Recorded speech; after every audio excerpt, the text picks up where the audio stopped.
Hello, everyone. Thanks so much for joining us today. My name is Courtney James, and I work as the director in the Office of Student Involvement. We're here today because we know that we are about to head into an unprecedented time on our colleges and universities as we head into fall quarter. So a few different colleges got together and had this idea to come together to provide a virtual workshop series for all of our different institutions to provide students with resources and information about how they can thrive in this virtual environment and as we head into this fall quarter. So this is our inaugural session of the series. We're here today talking about organizing virtual meetings. But as we get started, I'm going to first start off with introductions from folks. So like I said, my name is Courtney James. I use she, her, and her pronouns. I serve as the director for student involvement at DePaul University in Chicago, Illinois. And I'll turn it over to Rich. I'm Rich Ramus. I'm the Associate Dean of Students at Simpson College in Indianola, Iowa. I have been in student activities here at the college for the last 32 years. Oh, I'm starting my 32nd year, which kind of frightens me just a skosh. Rich, you may be at your university longer than our next panelist. Word.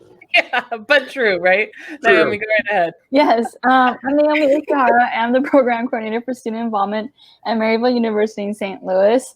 I've been working in student affairs I've been working in Maryville for, I'm starting my 4th year. I'm not yet 32. Sorry, Rich, but is it time to end this conversation? It's gonna be the fastest panel ever. Yeah. Good luck. See you out there. Gotta go. Yeah. But yes, I've been in the field for more than 4 years in terms of internships and grad assistantships. But I've been at Maryville for now starting my 4th year. Great, and Ellen. Hi, everyone. I'm Ellen Ng. I work in our Office of Student Engagement at University of Central Oklahoma. I'm an assistant director there, and I've been there for 5 years. And before that, I worked in some housing and things like that, but excited to talk about this. Yeah. So for our viewers today, the style of today's presentation is very much a Q&A. So we've got some pre-prepared questions, but if you have anything you're curious about, feel free to add it to the comments and we can ask it live throughout the session as well. So to get us started, as we are starting this meeting, I'm curious to hear what are some best ways that you all think that you can start a good virtual meeting? I'll start. I don't know if it's a good way, but I think that one of the things I noticed is over the last several months, since we've been, stuck in our homes and all that sort of stuff, and everybody's getting tired of Zoom meetings, one of the things that I purposely have done in the last probably couple months is when we start meetings is to have music playing. So I'll pick a random Spotify playlist and I'll have music playing. And it's quite honestly, it's kind of funny to watch as people are getting connected, because they'll sit there and you can see that they're zoning out like, oh my God, I'm connected to another stupid meeting. And all of a sudden it's just like, what? And when they hear that there's music playing, and typically it's louder on them on their end than they expect. But it's just been kind of a nice way. You'll see some people are jamming, just kind of going along with it. So it's been a nice way to kind of lighten up at least the start of a meeting. Mm-hmm. Yeah, I think that's a really great element. I've also seen some meetings that are done really well, some strong starts that will have some information on the screen when people come in. Mm-hmm. So if you have a really large meeting, having the agenda on the screen can be helpful. You can also do things that are a little bit more playful. You could do like a Where's Waldo type of activity, or you could have a different interactive, engaging thing that can get people looking at the screen and invested a little bit more too in what they're about to in this virtual meeting that they're about to have. Mm-hmm. I also think if you need to engage the people, so having like small talk conversation points, if you're not going to have music, which I love that idea, to be able to generate conversation and bring people in and be excited when a new person pops on and be like, welcome to the meeting, and make them feel welcomed that they're joining this space, just like you would if you were in person. Mm-hmm. Yeah. I haven't had music or anything like that in my meetings, which I definitely am going to be taking on, but I really like the interactiveness of being that small talk and some like a fun question. I think that when you go a little bit beyond the small talk or like a generic icebreaker question, it gets everyone a little bit more comfortable. And that's what I've seen so far, is that when you kind of ask them in more depth questions, that they have a little bit more fun with it. Yeah. The other thing that I did recently, and it didn't go over as I had hoped, but I was tired of Zoom, and I thought, you know what, we're going to try Teams. And so I told the students who I'm meeting with, it was a small group, I was just like, we're going to do this on Teams. And they're like, what? Why? No. Yeah. And I said, yeah, we're going to do Teams. We've never used Teams. We don't know how to use Teams video. So we did it on Teams, and it kind of threw them for a loop. But you know what? It was fine, and it was kind of fun. And it started out a little bit lighthearted because they were kind of complaining, and they knew that I was just going to give them crap back about meeting on Teams. Yeah. Yeah. I'm a big lover of icebreakers, even virtually. And I just think you can use them in a lot of different ways. And so I'm a strong believer in utilizing the icebreaker to start off a meeting, whether that's to get to know each other, or maybe it's to get to know each other more personally, where you give them an item that they have to go find in their space and bring it back and talk about what that means. Because then it gets them up and moving, but also it gets you to know them personally and bond still as an organization. Mm-hmm. What's everybody's favorite virtual icebreaker? Oh, scavenger hunt. That has been something that we like to use, especially for like welcome meetings. We'll like for first years or even faculty or staff will have scavenger hunts that'll be like, find an item in your house or that represents your hobby, or we'll just give them a list. And I remember one that like got me running around the house was find a pencil and a piece of fruit, and I was like, I don't have pencils in my home, so I was like, well, I lost. But it was funny because like some people would take the phone with them, so they were kind of like taking it, and it was just so fast paced. But it was nice to make it a competition. The scavenger hunt was awesome. I'm not gonna lie, I am not a fan of icebreakers. Never. Not in virtual, not in real life. Not in real life, not in virtual. I hate it. And so I don't do them. But like I said, I do every once in a while, I'll do random things. So like one week I found an app on my phone where I could take a picture and convert it into a coloring page. So I took a selfie, or like my high school senior photo, and I can convert it into a coloring page. And I sent it to him, and I said, okay, we're going to use this. It's a contest. Whoever colors the best picture of me wins a prize. So there's things like that. I'm just not good with icebreakers. I've never liked them, but that's just me. Yeah. And I'm really I don't like them either. See, I don't like. Man, y'all are haters on these icebreakers. All right, the two that I really like is I like doing like Pictionary. We use a simple version of just using the whiteboard on Zoom, and it's funny to watch people try to draw. Or I've seen where we utilize GroupMe, and people put their favorite meme in the GroupMe, and then that makes people like laugh and enjoy, and you can talk about it, and takes their attention to different areas too. So I thought that was kind of fun. Yeah, that's great. Scribio is my favorite too. Very similar to Pictionary, Yeah. but I just learned about that. Yeah, I learned that one from Rich. So it's my go-to because it really does. You know, it's a nice activity. It gets people talking. I mean, icebreakers, generally, I am a person who is not a fan of icebreakers too, but icebreakers exist for a reason, right? Like you've got to get people talking, especially at the start of a new year. You've got to like normalize engaging with people. So, you know, kind of moving on here, thoughts on agendas. Do you think that agendas are needed, or are like should students be sending out agendas ahead of time for virtual meetings? Are they okay to show in meeting? Thoughts on that for some of our students as they head into their virtual meetings for this year? I think it's good for like when students create these meetings and everything. I think it's good to at least put on, like, say when you go to any presentation, an overview of what's going to happen in that meeting. And then for me, in terms of how I view presentations, if it's going to be on the screen, I'm going to be staring at that the whole time. So if it's the whole entire agenda, I'm going to be scrolling forward to see what kind of applies to me. And that can be beneficial, but it's going to make it harder for me to focus on what's being said right now. So if I kind of know at least what's going to be talked about, and then they move on and they start without me seeing it, I'm such a visual person that it's probably more beneficial for me not to be able to see everything that's going to be let out, because I will only be thinking about the thing that I want to talk about, right?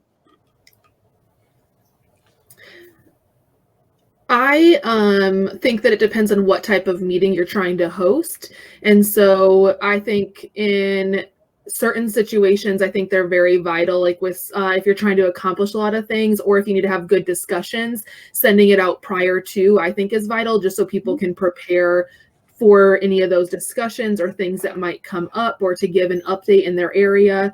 I also think, like, if you're having multiple exec members take the lead on different things and you have to stick to a schedule, making sure that your exec team is on the same page and saying, you have 10 minutes to talk about this area and then we need to move on, so that you can respect everyone's time and not run over in your meeting that you're hosting. Yeah, Ellen, I think that's a really great point, because that, I think, is one of the things I noticed in the spring was that meetings were getting longer and longer, because I think that there was this fallacy that people are at home, they don't have anything else to do, so they can stay on a Zoom call for an indefinite amount of time, right?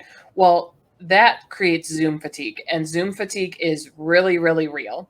So I think creating an agenda, particularly one that has time constraints in it, it gets you back on track, right? It lets people know, here's how long you have to commit to this.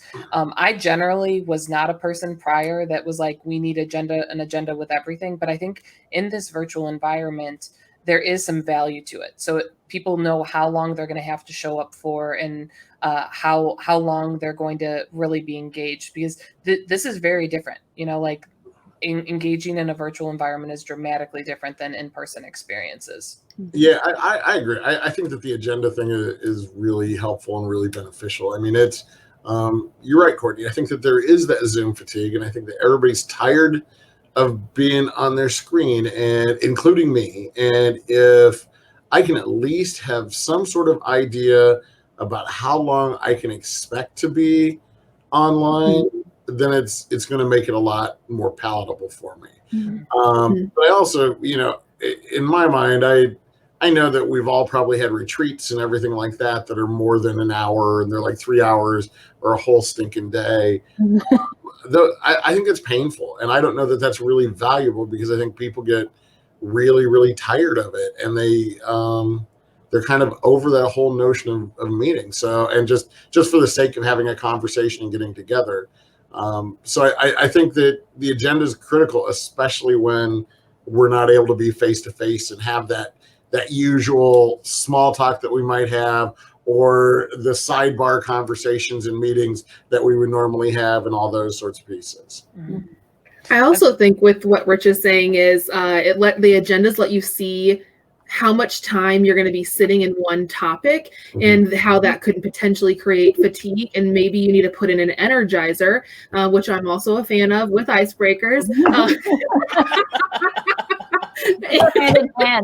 Rich is writing down a note. Don't attend meetings with Ellen. Have just gotten really busy. But it'll let you be like, all right, we got to get them up and moving. Maybe we do a shakedown, or maybe we do a little dance move.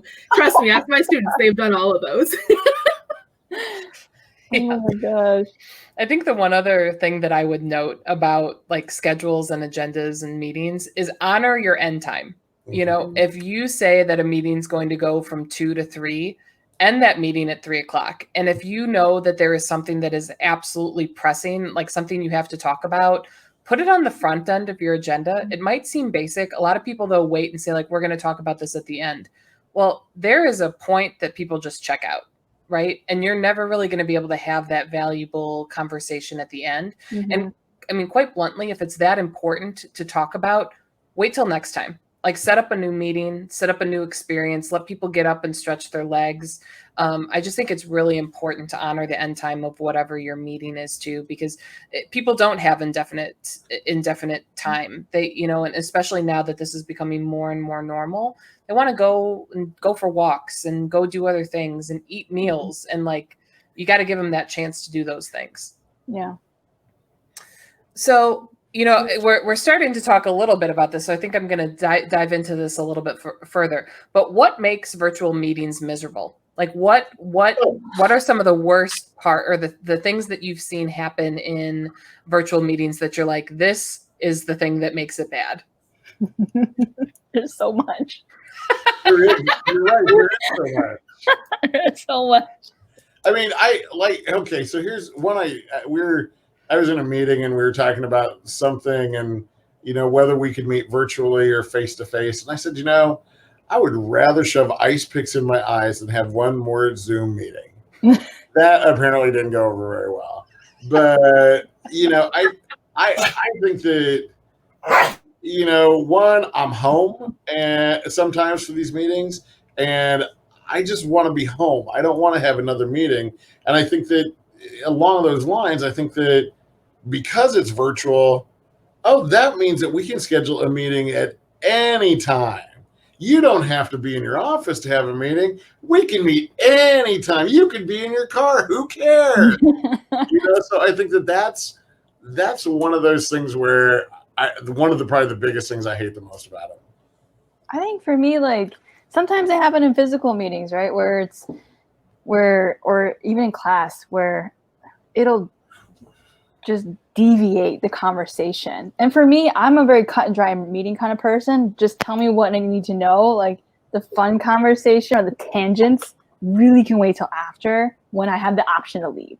So sometimes when it just deviates, like without the agenda, if there's no like strict kind of like stay in the path, then it starts to deviate. It's like I've done it in meetings where my video is off. I'm like, oh my, I want, like, when you're watching Friends when Joey Tribbiani goes, I want to go. It's like that. Like you're just like sitting tied to your computer because there's nothing like Rich said, like you have to be here, right? There's nothing that says that like, I gotta run to the bathroom or anything like that. Like you just are prisoned sometimes to listening to deviated conversations, tangents, and you're just like, can we move on? And it happens in all kinds of meetings, but it's more magnified with virtual meetings, I think, because you're just sitting there.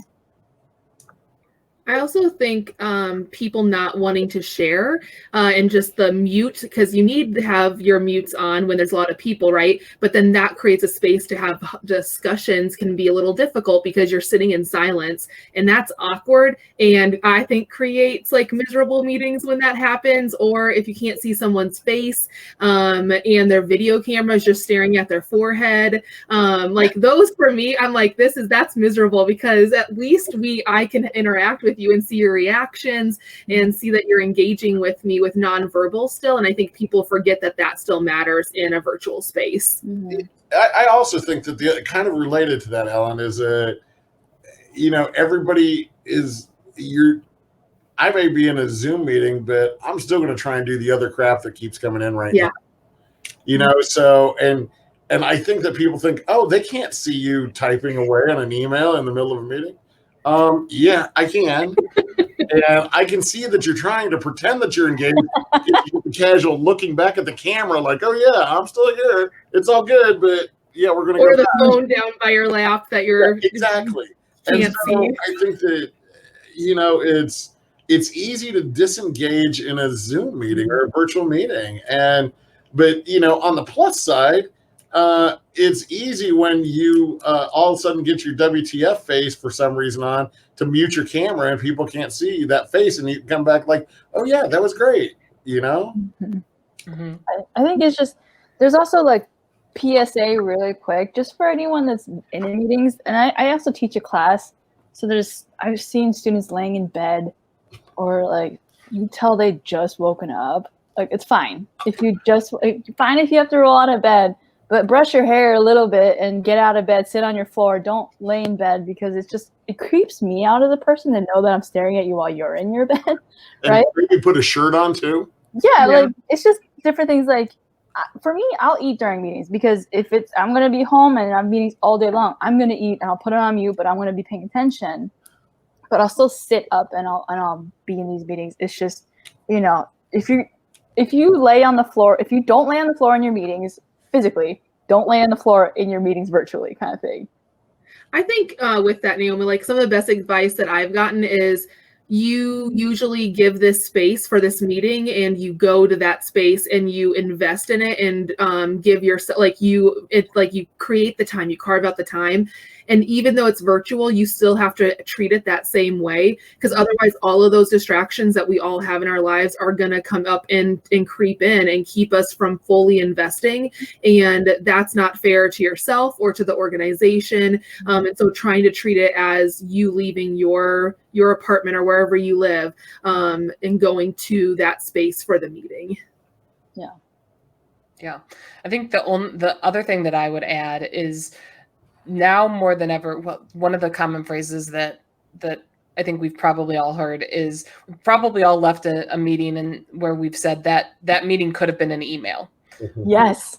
And I think, like, right now more than ever, like, what I'm seeing for some student groups is, like, they have an hour on the schedule, so they're leaving it just because. Well, instead of, like, having a formal meeting, if you really don't have that much content, I think, like, what Naomi, the advice she gave about, like, doing business and then having fun time, like, instead of having a very short meeting where you have little business, take the time to turn that into an optional social meeting, and send out an email with the business elements of your meeting. Because it is, I truly do believe now more than ever, especially in this virtual environment, people want to connect and they want that space and that place. So you might be surprised to see how many people would come to an optional community building gathering instead of just a 5-minute business updates meeting. Like, you want to be respectful of people's time, and I think it's now more crucial than ever before. Yeah, I think one of the things that I did notice with at least one of my student groups that I advise, and maybe a couple others, is that at least early on, when we weren't able to be in the same place, so when we weren't on campus and couldn't at least do the occasional face-to-face meeting, that we would purposely leave some time just to shoot the crap and just chat. And it would just become this random conversation, and they'd want to go on for a half hour or an hour, which is great. It's really cool because they were excited to talk to one another, and it wasn't having the same conversation with their parents in their room. And, so it was really kind of cool just to see that social interaction when, they hadn't seen each other for a while. So it was pretty cool. Yeah. And Rich, that actually leads a great transition to my next question. So what's the best virtual meeting experience you've had, and what really made it stand out? Well, I'll talk about one that I had yesterday. So in my classes and the meeting yesterday, we've been using Mentimeter, so you can create your own like polling feature. So it would create a word cloud. So this question, I actually really enjoy this question. I've been using it a lot, especially during the start of the semester. It's, if you could use a song title to describe how you're feeling today, what would that be? And it gets deeper than the how are you feeling today? Fine, I'm good, or I'm okay, or dead silence, right? Like, it goes into their taste in music and how they express themselves through their likes and dislikes. And it actually kind of garners some conversation. There was some that popped up and said, oh my gosh, I love that song. Or there was unfortunately kind of an inappropriate song and someone was like, I don't know what that means. And no one wanted to tell her why. So it kind of created like a fun engagement and like conversation in the chat. But it was a great way to have just check-in within this meeting that was very easy, that we didn't have to like really dig too deep. We just kind of drew on our own interests.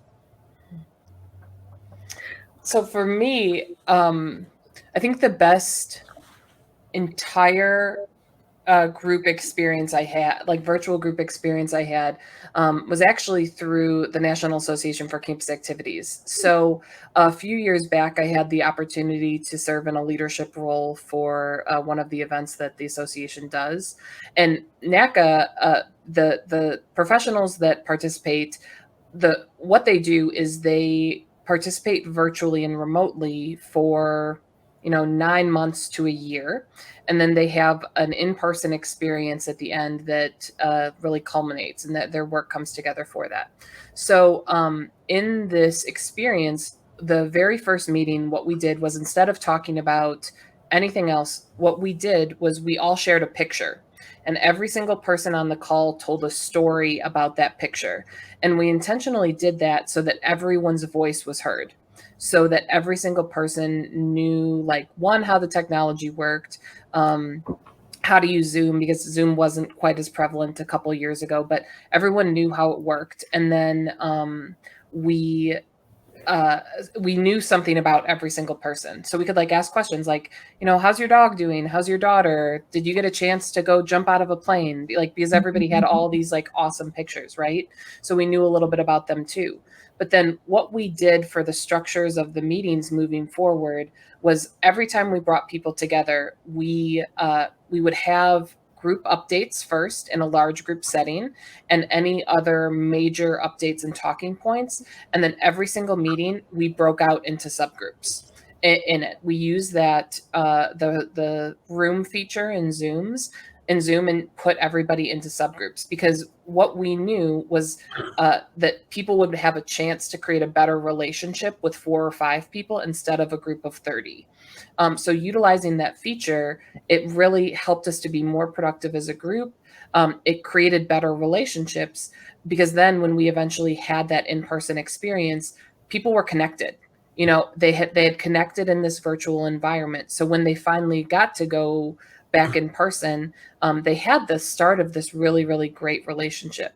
And I share that example because I think that's going to be very reminiscent of what a lot of our students are doing this quarter.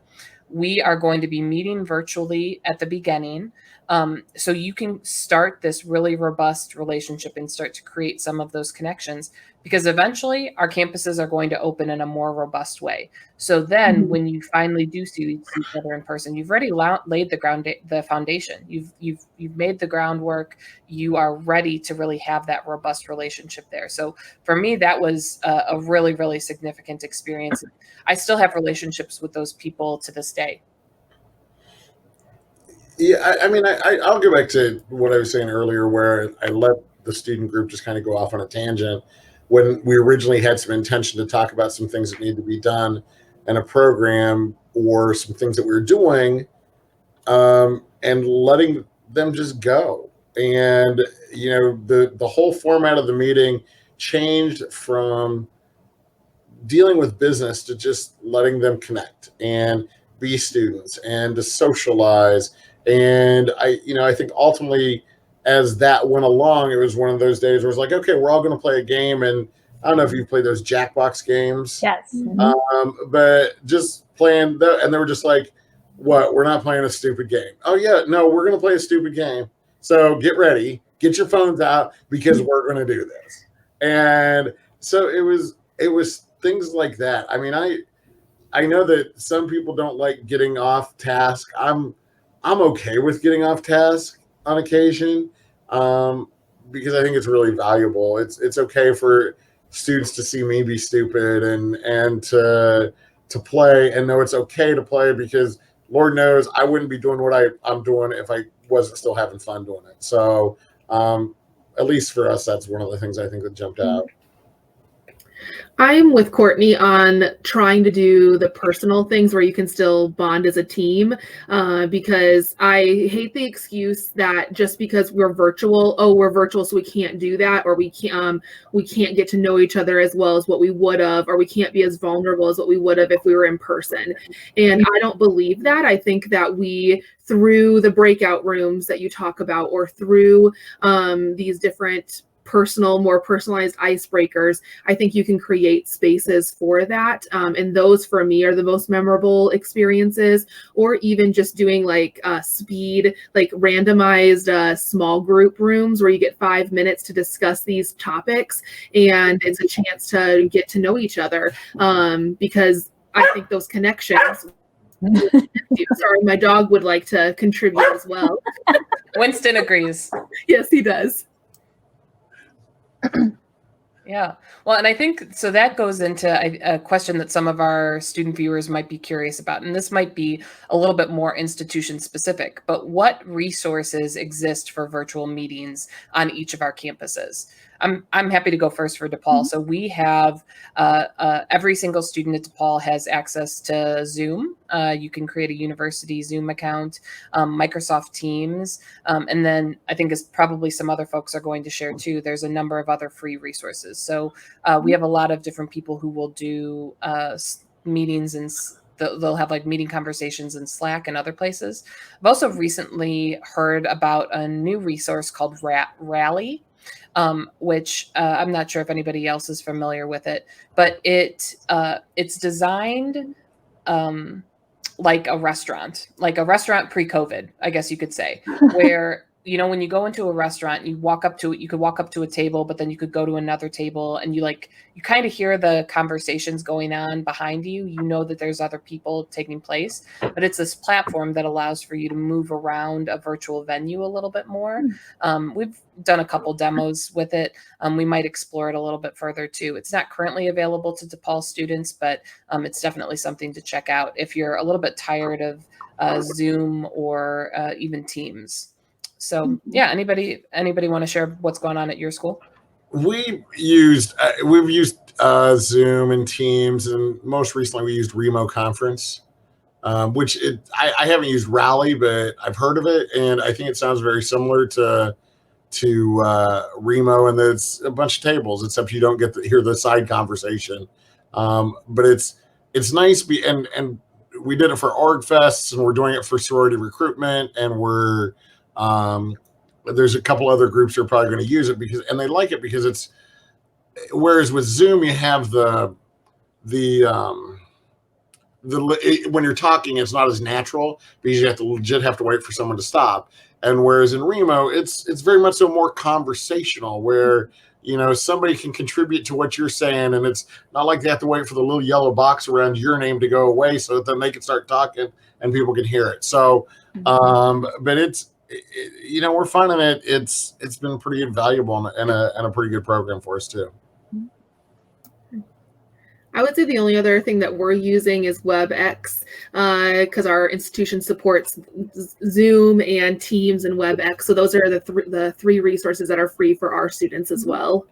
Yeah, we have Zoom and Teams. I think one of our board game organizations have been using Discord, but that's really only the other one that I've heard of. How did I forget about Discord? Discord's just a great free resource for anyone. So for those of you that aren't familiar with Discord, it is it's built for gamers, but it is available for anyone. Actually, our Catholic Campus Ministry Department at DePaul uses it. So you can create sub-channels, have different conversations. It has really high audio and video quality that you can share and do different events and activities in there too. So it's a great resource to look into. I oversee our esports program at DePaul, so we have a very robust Discord that our students are involved with. When I've seen Discord used in a conference setting, like a virtual conference setting, where they could have breakout sub conversations from the different sessions that you attended and everything, and I thought it was real successful. Yeah.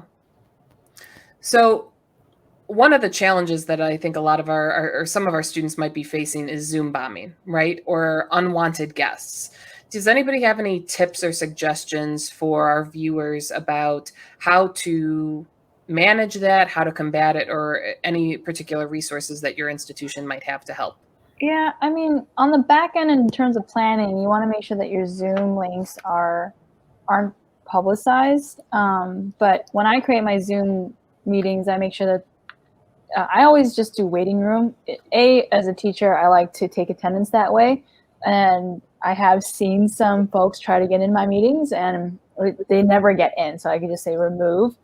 So that's one way that they'll never make it in. But when class does start or when meetings do start, we always have someone that's like your tech person. So someone that you'll designate to be on the Zoom platform at all times to manage the chat, to admit people, to remove people. So it's not like you have to stop what you're doing to manage the chat or something, or to remove a person. You will always have someone monitoring that, so that can mitigate anytime. So even if the person's allowed in there, if they start saying some obscene things, you'll have someone that's on it already. And we've done also there's certain events that we've switched over to webinars just because we have a lot more control over a webinar. And we've even had Zoom bombing and the chat feature of a webinar, but that's at least a little bit easier to manage and boot somebody out relatively quickly as opposed to somebody who comes in and decides to take over the audio. That's much harder, and I think it's much more. In some regards, it's much more distressing and hurtful. So we've been pretty aggressive on it and getting more aggressive on it as well. But like Naomi, setting the back end settings to be a little bit more aggressive and knowing who's all in the meetings. And it's also not, if you're concerned about the meeting and don't want anybody to hop in, at least in Zoom, setting it so that we can verify that everybody who's in there is from our college account. Mm-hmm. So it's doing that as well as not posting the direct link on any social media. I think that's one of those things where that's just putting it open for anybody in the world to hop in and do something stupid. So that's one of the things that we do too. I would say, sorry. Go ahead, Courtney. If I can piggyback off of Rick here for a second. So some of our organizations they will post the link to social media. And I think it's okay to post it if you have a fail-safe system to validate that only your students are getting in. So one of the things that we'll frequently do, we have our campus our student organization management system is called D-Hub, but it's managed by campus groups. Well, campus groups will allow you to generate a custom QR code or a link that people can check in, and then you can see in real time who the people are that have checked in. So we'll do that for some of like our Student Government Association meetings and some other meetings that we're trying to have more open to the public, and we want to make it easy for people to know. But we do have that fail-safe system. And then it's like what Naomi talked about having that tech person who's watching that list and making sure that the people who are coming in actually are registered DePaul students. So I think if you're going to do it, you just have to have that backup system, because otherwise it's like Rich said, like you're gonna have unwanted guests after that then. Mm-hmm.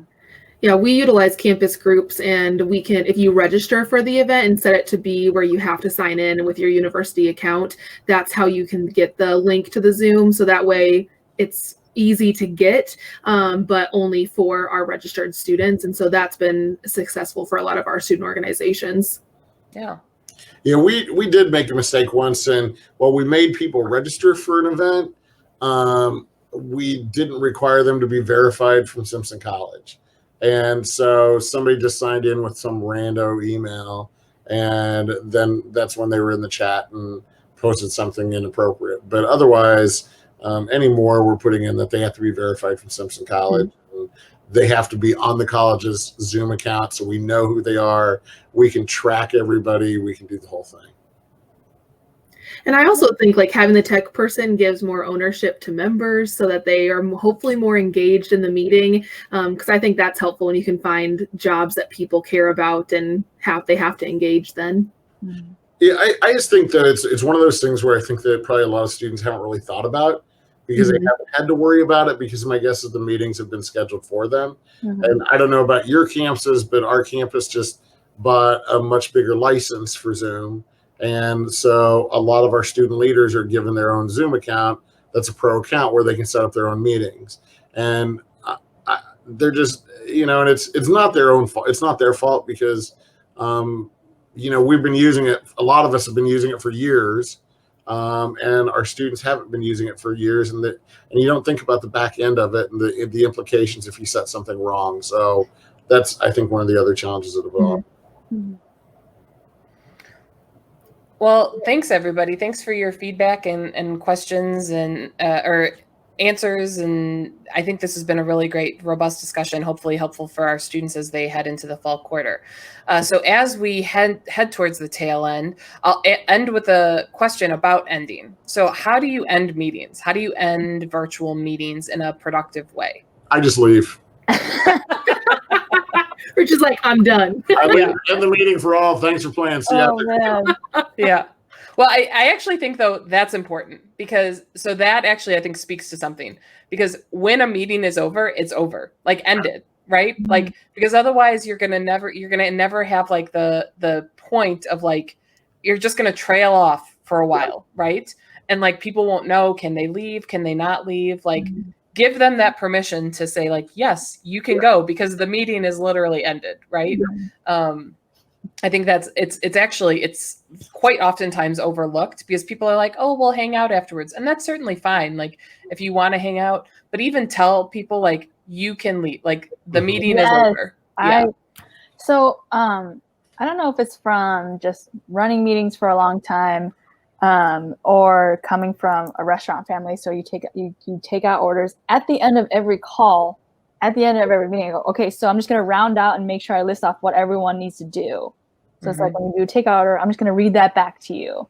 So then everyone knows that if they were just zoned out in the entire meeting, at the very end, at least Naomi will tell me what I need to do at the end of it, and I can move forward instead of saying, like, you know, what do I need to do? I will always end the meeting by rounding out all the key points that I need the students to do, or I need others in the committee to do.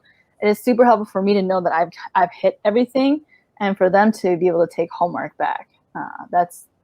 And then I hit end meeting for all, and then I'm done. No, I like two different things. One, I think you need to let people know. So, like for me, I've been in a place where they're like, all right, this is done. You all can leave. But if you want to hang out and talk, great. Like Courtney was saying. Otherwise, I am a big believer in ending on a positive high. So I like to do, and this is even in person, I like to find I like to call it like a compliment, kudos, like thanks type thing. And Rick's like, of course, this is what she's going to say. The robust meetings in the world. But it ends us on a high, and people are leaving feeling appreciated. And I think it's like a solid ending that they know that this is how we're going to end. And then when we finish that, I can leave feeling hopefully good and feel like I accomplished things, but also feel connected to my organization. Now I can walk away. And so that's why I like to end with that. I like Ellen's middle, like you get the beginning with the icebreaker, then in the middle, you're going to dance it out. And then the last one, you're going to have a kudos. Like it's very...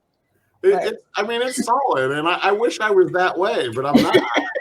We all have different styles. Right. I totally wish that I was more that person, because I was like, oh, that's really cool, and I wish I could do that and be enthusiastic about it. But then I start them, and it's just like, oh no, I'm not. I ended, I want to make sure that there's some closure at the end of the meeting so that we all feel like we're good. And much like Naomi said, know that everybody feels like they know what we're needing to move forward on next and who's doing what and those sorts of things. But also that they know that I'm always available to them if they want to talk outside of the meeting, that they can, and that I'm here and readily accessible to them whenever they need me. Mm-hmm.